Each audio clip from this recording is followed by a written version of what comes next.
सबों को जय मसीह की। स्वर्गीय महिमा की ओर इस चैनल के द्वारा आपसे मुलाकात करने से मैं आनंदित हूं। परमेश्वर आपके साथ है और हमारे साथ है। वो आगे भी हमें अगुवाई करेगा, इसमें कोई शक की बात नहीं है। पूरा दुनिया के लोग दुख में, कई लोगों को खोया हुआ स्थिति में, कई हजारों लाखों लोग अस्पताल में भर्ती हैं, कई लोग श्वास लेने के लिए परेशानी के साथ अपने जीवन को गुजारा कर रहे हैं। उसके बीच में भी परमेश्वर आपको और हमें चंगा भला रखा है। हम आनंदित और मगन होने के लिए नहीं, जो परेशानी के साथ रहते हैं उन लोगों के लिए प्रार्थना करना, और साथ ही साथ जो है कई लोग हमारे देश के अपने छोटे छोटे काम करके अपने जीवन को निर्वाह करने वाले लोग जो हैं, तमाम बातें बंद होने के चलते खाने के लिए भी तरस रहे हैं। कुछ ऐसे लोग भी हैं जो गलियों में, जो रेलवे स्टेशनों में, बस स्टैंडों में, हम जहां जाते हैं उस जगह में खाने के लिए तरस रहे हैं। क्या हम उनके बारे में कभी सोचे हैं? क्या हमने उन लोगों के बारे में सोच करके कुछ करने के लिए विचार किए हैं? परमेश्वर के वचन हमें इन बातों को सिखाती है। यहां एक वचन इस प्रकार लिखा है, नीति वचन 19वें अध्याय 17वें पद इस प्रकार कहता है, जो कंगाल पर अनुग्रह करता है वो यहोवा का उद्धार देता है और वो अपने इस काम का प्रतिफल पाएगा। जो कंगाल के ऊपर जब हम दया करते हैं, तरस खाते हैं, तब हम परमेश्वर के लिए कर्जा देते हैं। मतलब कोई भी व्यक्ति को कर्जा के रूप में कुछ भी देते हैं, वो एक ना एक दिन जो है वो लौटाता है। अगर हम गरीबों के ऊपर दया करते हैं, तरस खाते हैं, हम परमेश्वर के लिए कुछ दे करके रख रहे हैं, एक ना एक दिन जो है परमेश्वर उसे आपके लिए, मेरे लिए, वो जब हम उस परिस्थिति में, जब हम जरूरतमंद के रूप में रहेंगे, उस वक्त में हमें वो परमेश्वर जरूर हमारा प्रतिफल को लौटाएगा। परमेश्वर किसी का कर्जदार नहीं होता है। मेरे प्यारों, परमेश्वर आपके साथ, मेरे साथ हमेशा रहता है, हर बात को देखता है। यहां लिखा है, कंगालों के ऊपर दया करने की जरूरत है, गरीबों के ऊपर दया करने की जरूरत है। इस बुरे हाल में लोग रोज परेशान हो रहे हैं, खाने के लिए तरस रहे हैं, उन लोगों के लिए आप और हम क्या करते हैं? मैं ऐसे ही नहीं कहता हूं, मैं जिस बात को कर रहा हूं उस बातों को कहता भी हूं। मेरे प्यारों, जब कभी मुझे मौका मिलता है लोगों को मदद करने के लिए, जो मुझसे जो संभव है, छोटा हो बड़ा हो, जो भी बातें हैं मुझसे जो संभव उस बात को करने के लिए कोशिश करता हूं।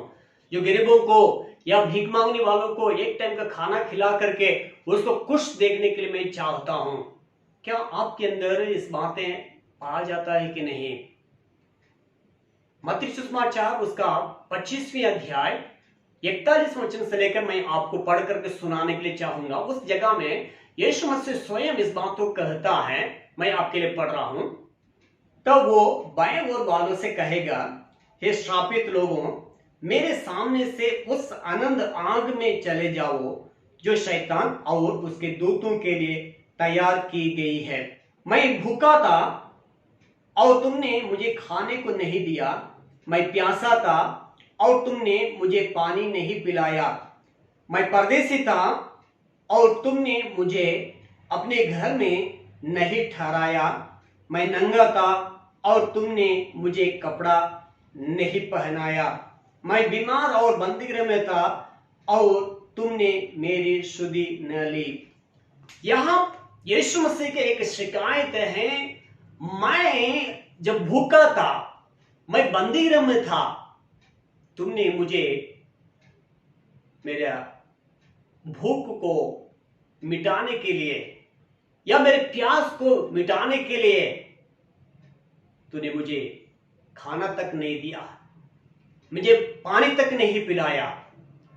लेकिन यीशु मसीह उसका अर्थ को नीचे बताते हुए हम देख सकते हैं। उसका 44वें वचन को मैं आपके लिए पढ़ रहा हूं। तब वे उत्तर देंगे, हे प्रभु, हमने तुझे कब भूखा या प्यासा या परदेसी या नंगा या बीमार या बंदीगृह में देखा और तेरी सेवा टहल न की, तब वो उन्हें उत्तर देगा, मैं तुमसे सच कहता हूं कि तुमने जो इन छोटे से छोटों में से किसी एक के साथ नहीं किया वो मेरे साथ भी नहीं किया करके यहां लिखा है। जो महागरीब है, कंगाल है, उनके प्रति अगर ख्याल नहीं करते हैं, एक दिन यीशु मसीह आपको और हमें बुलाकर खड़ा करके ये पूछेगा, मैंने भूखा था, मैं प्यासा था, तुमने मुझे खाना नहीं खिलाया, मुझे पानी नहीं दिया।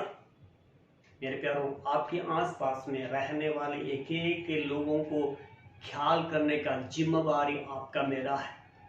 सोचते होंगे, मैं तो गरीब हूं भैया, मैं क्या करूं, मुझे ही खाने के लिए नहीं है, मैं 3 टाइम नहीं खा पाता हूं, लेकिन उसमें से भी थोड़ा सा आप दे सकते हैं।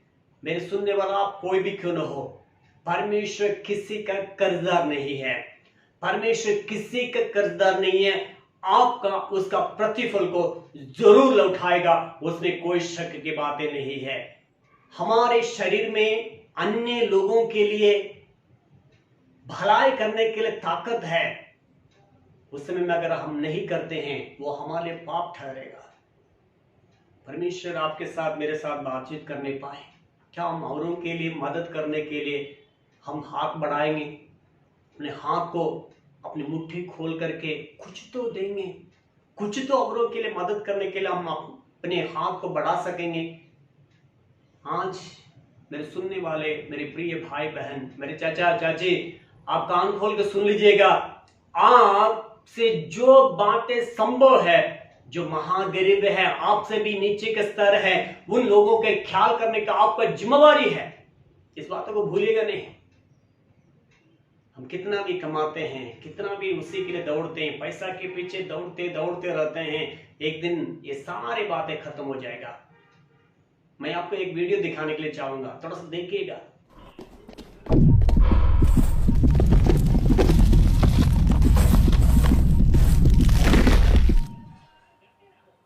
यही जिंदगी है, कोई भी चीज हमारे साथ नहीं आता है, तमाम बातें इस दुनिया में रह जाएगा।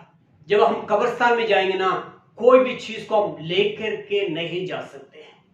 उसके पहले जब तक इस दुनिया में रहते हैं तब तक अन्य लोगों को जितना संभव है मदद करके परमेश्वर के नाम की महिमा करते हुए आगे बढ़ने के लिए परमेश्वर सहायता करें। आपके लिए मैं प्रार्थना करने के लिए चाहूंगा। अनुग्रहकारी महान परमेश्वर, तेरे धन्यवाद देते हैं हमारे सुनने वाला हर एक भाई बहनों के लिए, हमारा चाचा चाची लोगों के लिए, बच्चों के लिए प्रार्थना करते हैं।